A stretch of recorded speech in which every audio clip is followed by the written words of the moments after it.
नमस्कार दोस्तों, आज अपन समझेंगे गुट निरपेक्षता के बारे में। गुट निरपेक्षता आंदोलन क्या है उसके बारे में डिटेल से समझने का प्रयास करेंगे। तो समझते हैं, शुरू करते हैं वीडियो को। जिस समय 50 के दशक में गुट निरपेक्ष आंदोलन की नींव रखी जा रही थी और बड़े पैमाने पर एशिया, अफ्रीका और लातिनी अमेरिकी देश एक साथ आकर नया गठजोड़ बनाने की कोशिश कर रहे थे, तो इसे पूरी दुनिया में उत्सुकता के साथ देखा जा रहा था। अंतर्राष्ट्रीय राजनीति में भारतीय दृष्टिकोण मुख्यतः गुट निरपेक्षता का रहा है। इसमें भारतीय विदेश नीति का महत्वपूर्ण सार है गुट निरपेक्षता। दोस्तों, क्या हुआ, मतलब गुट निरपेक्षता आंदोलन की जरूरत क्या पड़ी? क्या हुआ दोस्तों, अपने प्रथम विश्व युद्ध पढ़ा, द्वितीय विश्व युद्ध के बारे में पढ़ा। तो द्वितीय विश्व युद्ध समाप्त होने के बाद क्या चला था? शीत युद्ध चला था। शीत युद्ध अपन ने देख लिया, उसके बारे में पढ़ ही लिया। तो शीत युद्ध तो मतलब द्वितीय विश्व युद्ध के बाद भी दुनिया दो भागों में बढ़ गई थी, दो गुटों में बढ़ गई थी। एक तरफ जो पूंजीवाद का समर्थन कर रहे थे वो अमेरिका की तरफ थे, और जो साम्यवाद का समर्थन कर रहे थे, वो कम्युनिज्म का जो समर्थन कर रहे थे वो रूस की तरफ थे, मतलब सोवियत संघ की तरफ और अमेरिका की तरफ। मतलब दुनिया दो भागों में बढ़ चुकी थी। तो भारत उस टाइम को नव स्वतंत्र हुआ था। हमें किसी भी दल में शामिल होना या किसी भी गुट में शामिल होना उचित नहीं होगा, हमारे लिए नुकसानदायी है। एक तरफ से वापस गुलाम जैसी स्थिति आ जाएगी, भारत वैसे मतलब गुलाम जैसी स्थिति समझा जाएगा। तो ऐसी स्थिति पर क्या किया पंडित जवाहरलाल नेहरू, मिस्र के प्रमुख नासर और यूगोस्लाविया के मार्शल टिटो उस समय दुनिया के संयुक्त राष्ट्र संघ के बाद सबसे बड़ा देश का प्लेटफॉर्म था। इसका सपना 1950 में पहली बार नेहरू, मिस्र के राष्ट्र प्रमुख नासिर और यूगोस्लाविया के मार्शल टिटो ने देखा था। इसे 1961 में अमली जामा बना दिया गया।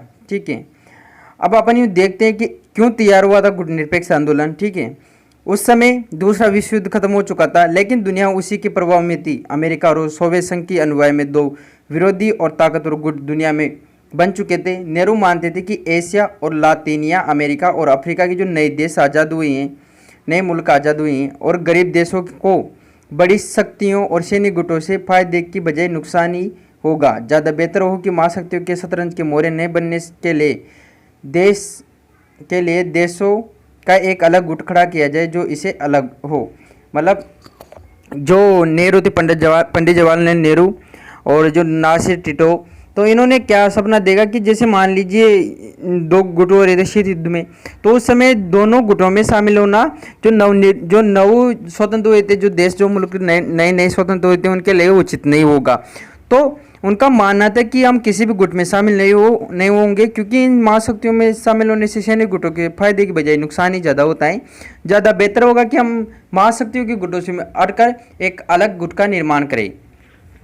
इस नीति का आशय है कि भारत वर्तमान विश्व राजनीति में दोनों गुटों में से किसी में शामिल नहीं होगा, किंतु अलग रहते हुए उनसे मैत्री संबंध कायम रखने की चेष्टा करेगा और उनकी बिना शर्त सहायता से अपने विकास में तत्पर रहेगा। भारत की गुट निरपेक्षता एक विद्यात्मक, सक्रिय और रचनात्मक नीति है। इसका ध्येय किसी भी दूसरे गुट का निर्माण नहीं करना है, वरन दोनों गुटों के बीच संतुलन का निर्माण करना है।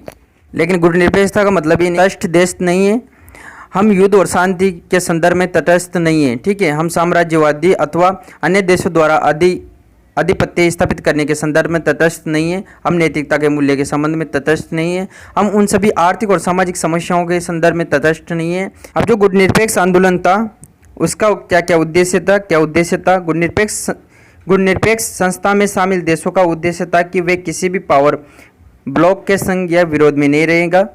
यह आंदोलन विकसित देशों के हितों की तुलना में तीसरी दुनिया की विकासशील देशों की सामूहिक राजनीति और आर्थिक चिंताओं को आवाज़ देने के लिए मंच का काम करता है।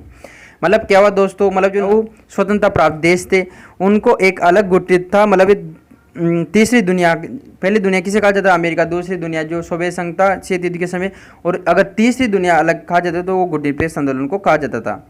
नेहरू ने नासर और टिटो के साथ मिलकर बनाया था।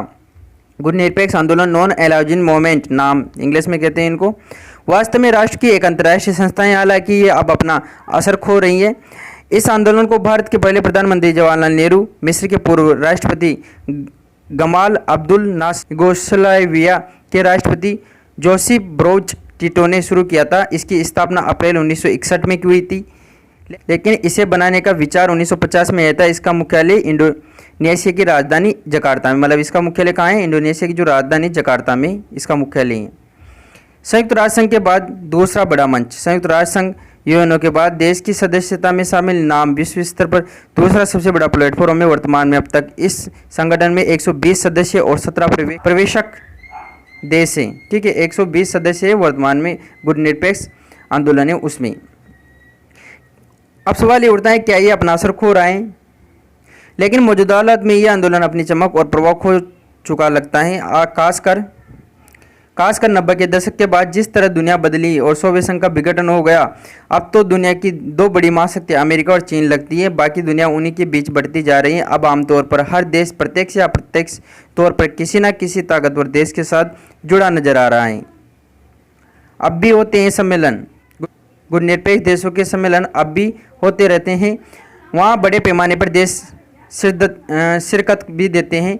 पिछले साल प्रधानमंत्री नरेंद्र मोदी नाम सम्मेलन में हिस्सा लेने गए थे। इससे पहले पूर्व प्रधानमंत्री मनमोहन सिंह इसमें सम्मेलन में शामिल हो चुके थे। इंदिरा गांधी के समय भारत में गुटनिरपेक्ष देशों का बड़ा सम्मेलन हुआ था। तब भारत के साथ खड़े नहीं दिखे थे गुटनिरपेक्ष देश।